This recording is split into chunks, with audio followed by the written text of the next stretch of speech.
Chuba, Brad said that you and Enrico have been very vocal about what you guys like in the playbook, what makes you comfortable. Have you always been really vocal about that, or is that just something new this year that you know, as you guys try to find your identity on offense?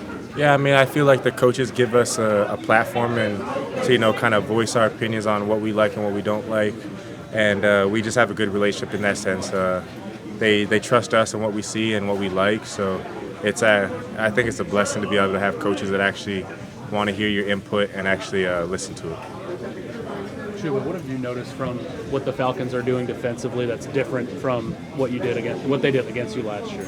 Yeah, I mean, obviously some new adds and new pieces to their defense, a little different scheme. I guess the biggest thing is just their D-line.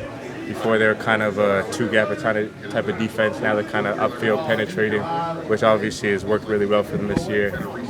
They look like they're flying around, so they'll be a good challenge. With the struggles you've had over the last couple of weeks, just offense period, but figuring some stuff out on, this last game.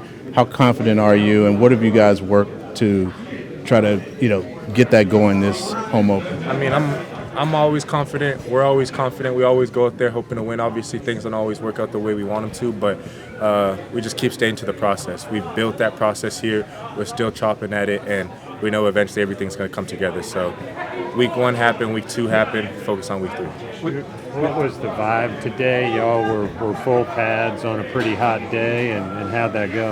Yeah, I mean, rain or shine, we're out there to work. It doesn't really matter. Full pads, we know that we got to just take the level up to another notch, get ready for Sunday. So everyone is out there flying. It was a good day. Rob and Austin obviously going down, but you have run behind Chandler and Cade before.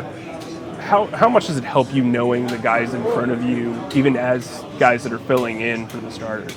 Yeah, obviously those 2 injuries were, very unfortunate. Both 2 of them are really good guys, great guys on and off the field. But, I've said it week in and week out, O-line coaches and just the way those guys work, they're always prepared for whatever's thrown at them. So no matter who goes in, I'm confident in those guys. And obviously, like Cade and Chandler have done it plenty of times, so I know they'll be fine.